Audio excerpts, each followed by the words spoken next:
당신 딸은 하나가 아니에요. 그 한 줄을 보는 순간 마리는 심장이 잠깐 멈췄는데요. 농담 같지도 협박 같지도 않았고 오래 덮인 뚜껑이 스스로 벌어지는 느낌이 있었더라고요. 처음 올라온 건 분노였답니다. 또 나를 흔드는구나. 그런데 화를 다 쓰기도 전에 이상한 안도가 스며들었는데요.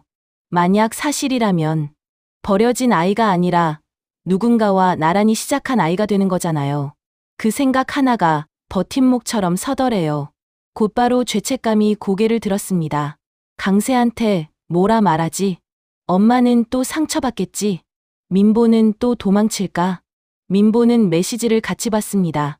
감정이 분초마다 바뀌어서 본인도 어지러웠다더라고요. 그럴 리 없어라고 했는데요. 말끝이 떨렸죠. 부정할수록 과거가 더 또렷해지는 밤들이 있었답니다. 그는 오래전 메모, 분리 처리를 떠올렸는데요. 누가 무엇을, 왜 분리했는지 끝내 묻지 못했던 단어였다고 해요. 그날 민보가 말했답니다. 이번엔 내가 앞장설게. 확인하자. 도망치지 않겠다는 선언이었죠. 마리는 고개를 끄덕이면서도 마음이 복잡했는데요. 나에게 미안한 사람이 나를 도와주는 사람으로 바뀌어도 되나? 사람 마음이 그렇게 간단하진 않더라고요. 강세는 조용히 옆에 붙어 있었어요. 확실해지기 전까진 확신하지 말자. 대신 절차는 내가 잡을게. 그는 늘 불편한 말의 속도를 조절해주는 사람이었죠. 마리는 고맙다면서도 미안했다고 해요. 나는 고백보다 회피가 빨랐어. 그게 더 안전했거든. 강세는 짧게 웃더니 그래도 이번엔 끝까지 가보자고 답했는데요. 그 한마디가 어지러운 마음을 조금 묶어줬답니다. 기식은 다른 계산을 하고 있었는데요. 사실로만 말하자가 그의 구호였죠. 사실을 가리는 대도, 드러내는 대도 사실이 쓰인다는 걸 누구보다 잘 아는 사람이었거든요. 그는 은근히 환영 파티를 제안했는데 이런 파티엔 의도 한 접시가 따라붙잖아요. 마리를 환영한다는 명목으로 혈연과 책임을 동시에 확인하려는 의도가 있었고요. 언경은 그 계획을 듣자마자 산소와 성냥을 같이 든 사람처럼 표정이 바뀌었답니다. 좋아. 모두 한자리에 앉자. 불편해야 드러나는 게 있지. 그런 태도였어요. 풍주는 기식의 움직임을 눈으로만 쫓았습니다. 서류가 말해주는 건 반쪽뿐이에요. 이 한마디는 누군가의 상처와 누군가의 야망을 동시에 겨냥했는데요. 그는 병원 윤리위를 통해 기록 보존을 먼저 걸어두자고 했습니다. 증거가 없어지는 순간 진실이 만들어지기 시작한다는 걸 알고 있었던 거죠. 그날 밤 마리는 발신번호로 전화를 걸었어요. 당신은 누구죠? 상대는 한동안 숨만 쉬다가요. 같은 날 같은 시간, 같은 곳에서 태어났을지도 모르는 사람이라고 했습니다. 확신 대신 가정법을 쓰는 그 신중함이 이상하게 신뢰로 들리더래요. 우리 직접 확인해요. 서두르진 말고요. 마리는 알겠어요라고 답했고요. 전화를 끊고 나니 다리가 후들거렸지만 묘한 평온이 있었답니다. 나는 혼자가 아닐지도 몰라. 다음 날 순애가 말없이 손을 잡아줬습니다. 사람이 원래 혼자 크는 건 아니야. 다만 같이 큰 사람이 누군지 늦게 알 때가 있지. 평범한 말투였는데요. 그래서 더 울컥했대요. 시라는 다르게 반응했습니다. 또 다른 딸. 그 말이 왜 내 가슴을 그렇게 시리게 해? 넌 이미 충분한 사람인데. 사랑인데요. 가끔 사랑이 방패가 아니라 가시가 될 때가 있잖아요.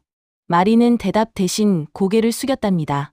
엄마, 난 그냥 내가 어디서부터 왔는지 알고 싶어. 민보는 갤러리에서 오래된 스케치북을 꺼냈어요. 12달 연작 중 11월이 비어 있었는데요. 그 빈칸이 갑자기 거대한 통로처럼 느껴졌답니다. 그 한 권을 누가 가져갔지? 메모장 끝에 엄으로 시작하는 이름을 적다 멈췄다더라고요. 억지로 잊은 사람의 이름은 억지로 쓰려 하면 손이 먼저 거부하더래요. 그래서 결심했답니다. 이제 손 말고 기록으로 가자. 저녁, 기식의 파티 자리가 차려졌습니다. 케이크가 들어오고 박수가 번지는 사이 언경이 민보를 데려왔어요. 공기가 살짝 얼었는데요. 누구도 먼저 뒤로 물러서지 않았습니다. 잔이 부딪히는 소리 사이로 어색한 정적이 여러 번 들락날락했고 마리는 그 정적 속에서 본인의 숨소리를 세웠다고 해요. 여기서 도망치면 평생 같은 자리에서 맴돌겠지. 마리는 결국 입을 열었습니다. 저 두렵습니다. 그런데요. 알고 싶어요. 혹시 제가 누군가와 같은 시작을 했는지. 방 안이 조용해졌고 민보가 천천히 고개를 들었습니다. 나도 알고 싶다. 도망치지 않겠다. 기식은 준비해 둔 자발적 동의서를 꺼내는데요.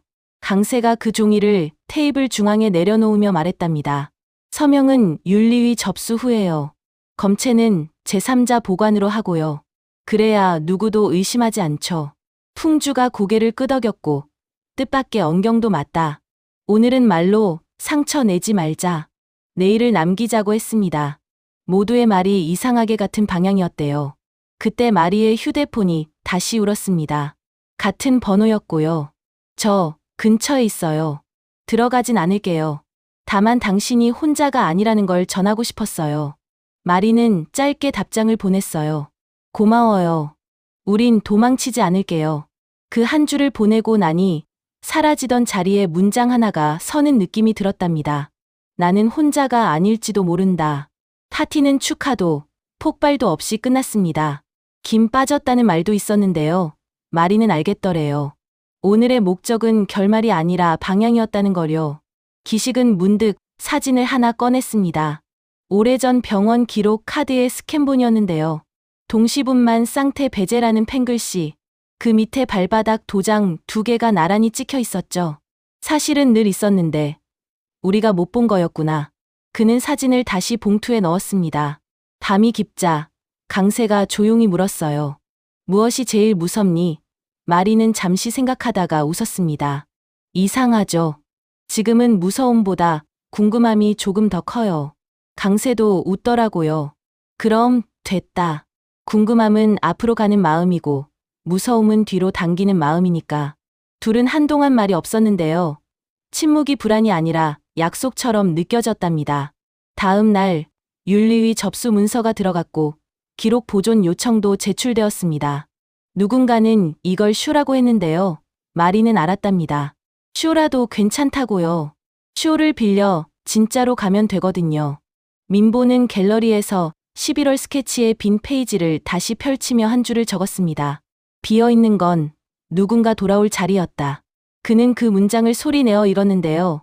자기 자신에게 하는 다짐 같았답니다. 마리는 마지막으로 메시지함을 열어봤어요. 또 다른 딸. 이 문장은 더 이상 것이 아니었는데요. 이제는 초대장처럼 느껴지더라고요. 그래서 마리는 마음속으로만 짧게 중얼거렸다죠. 두려워도 괜찮아. 나는 끝까지 간다. 그렇게 또 다른 딸의 문이 천천히 열리기 시작했답니다.